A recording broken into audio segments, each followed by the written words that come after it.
La Côte d'Ivoire, pays dynamique d'Afrique de l'Ouest, regorge de sites touristiques variés qui mêlent modernité urbaine, patrimoine historique, plages paradisiaques, nature luxuriante et merveilles architecturales.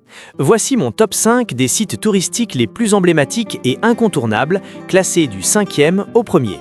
Chaque lieu est décrit en détail pour vous donner envie de les découvrir, avec leur histoire, ce qu'on y fait, leur ambiance et pourquoi ils marquent les voyageurs.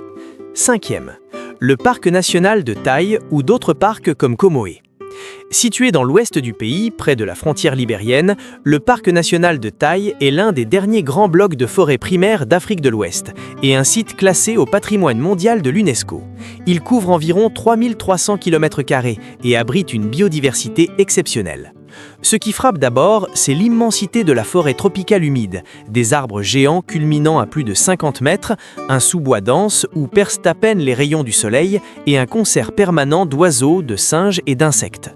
Le parc est célèbre pour ses populations de chimpanzés et de colobes, mais aussi pour ses éléphants de forêt, ses buffles, léopards, céphalophes et une avifaune riche, plus de 250 espèces d'oiseaux recensées. C'est l'un des rares endroits où l'on peut encore observer des chimpanzés utilisant des outils de manière naturelle, un comportement étudié par des primatologues du monde entier. Les activités principales incluent des randonnées guidées, de 2 à 7 jours selon les circuits, l'observation de la faune depuis des miradors ou des plateformes, et des visites écotouristiques respectueuses. Les sentiers mènent souvent à des cascades cachées ou à des clairières où les éléphants viennent boire. Attention, il faut être en bonne condition physique car le terrain est souvent boueux et vallonné, surtout en saison des pluies, mai-juillet et octobre-novembre. Les guides locaux, souvent baoulais ou guérés, racontent des légendes sur la forêt sacrée et expliquent l'importance de la conservation. Pourquoi ce parc figure dans le top 5 ? Parce qu'il représente le poumon vert de la Côte d'Ivoire et offre une expérience authentique loin des circuits touristiques classiques. C'est aussi un lieu de réflexion sur la préservation de la nature face à la déforestation liée au cacao. En 2026, les infrastructures d'accueil se sont améliorées avec des lodges éco-responsables près de Taï et des programmes de tourisme communautaire. Comptez 3 à 5 jours pour une immersion complète. 4e. Les cascades et montagnes de Man, région des 18 montagnes. Man, surnommée la ville aux 18 montagnes, est la capitale touristique de l'Ouest ivoirien. Cette région montagneuse offre un climat plus frais, 20 à 28 degrés, et des paysages verdoyants qui contrastent avec le sud côtier. Les incontournables incluent la cascade de Man, ou dent de Man vue de loin, une chute d'eau impressionnante au cœur de la forêt, accessible par une courte randonnée. La dent de Man elle-même, un pic rocheux emblématique culminant à 1752 mètres qui domine la ville et offre une vue panoramique à 360 degrés après 2-3 heures de marche raide. Les cascades de la région, la Roche aux éléphants, la cascade de Zilebli ou celle de Sipilou et Bienkouma, souvent entourées de villages d'ânes où l'on découvre la culture des masques et des danses traditionnelles. Man est aussi un excellent point de départ pour explorer les villages perchés, les ponts lianes traditionnels comme Ali et les marchés colorés. Les ethnies Dan et Yakuba y perpétuent des traditions ancestrales, initiation aux masques sacrés, poterie, tissage. Les randonnées varient de balades faciles à des treks plus engagés vers le mont Toura ou Nimba, à la frontière guinéenne. L'ambiance est paisible, presque alpine par moments, avec des matinées brumeuses et des couchers de soleil sur les collines. C'est l'endroit idéal pour les amateurs de nature, de photographie et d'authenticité culturelle. En 2026, la route Abidjan-Man est bien meilleure et des écolodges se multiplient. Une visite de 4 à 7 jours permet de combiner randonnée, village et détente. 3e, Grand Bassam. À seulement 45 minutes à l'est d'Abidjan, Grand Bassam est la première capitale coloniale de la Côte d'Ivoire jusqu'en 1893 et un site classé au patrimoine mondial de l'UNESCO depuis 2012. Cette ville balnéaire historique est un bijou architectural et culturel. Le quartier France est le cœur du site. Des dizaines de bâtiments coloniaux en ruines ou restaurés, maisons à véranda, colonnades, toits en tôle, vestiges de l'époque française. On y trouve le musée national du costume, installé dans une ancienne maison coloniale, qui expose des tenues traditionnelles ivoiriennes et coloniales, et le musée des arts et traditions pour comprendre l'histoire locale. Les rues ombragées invitent à la flânerie, avec des cafés, restaurants et boutiques d'artisanat, tissus, masques et bijoux en perles. La plage de Grand Bassam est large, avec du sable fin et des vagues puissantes, idéale pour le surf. Les week-ends, elle s'anime avec les Abidjanais venus se détendre.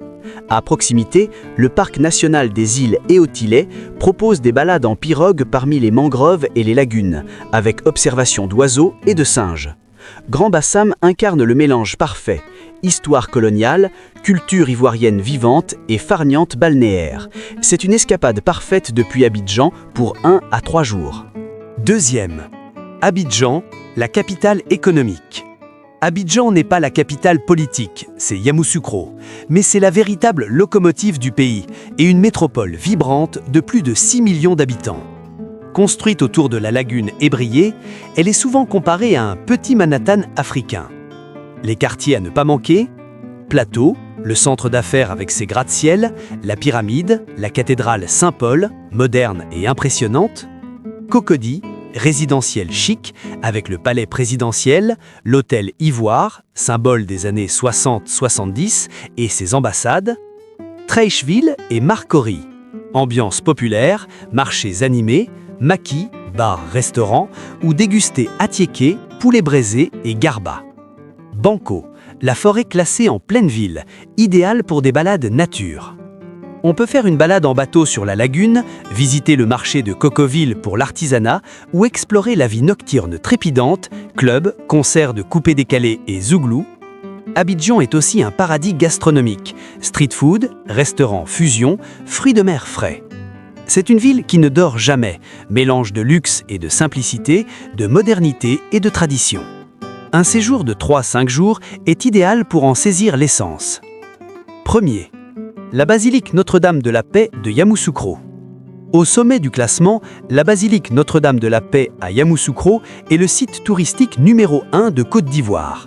Construite entre 1986 et 1989 sur ordre du président Félix Houphouët-Boigny, elle est plus grande que Saint-Pierre de Rome, surface au sol de 30 000 m², dôme de 158 mètres de haut.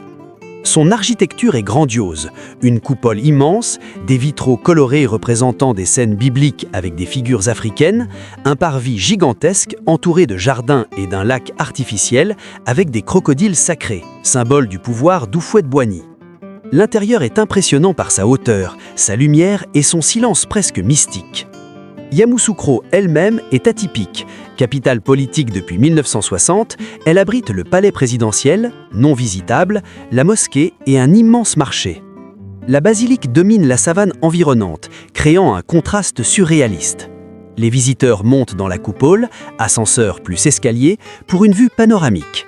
C'est un lieu de pèlerinage, mais aussi touristique. En 2026, les accès sont fluides et les guides expliquent bien l'histoire. Ce site symbolise l'ambition ivoirienne et reste inoubliable par son échelle démesurée et sa signification profonde. La Côte d'Ivoire offre une diversité rare, du vert intense des forêts à l'effervescence urbaine, en passant par l'histoire et les plages. Ce top 5 ne couvre qu'une partie des richesses du pays. Sassandra, Assini, les villages sénoufaux de Korogo ou le parc de la Comoé mériteraient aussi leur place.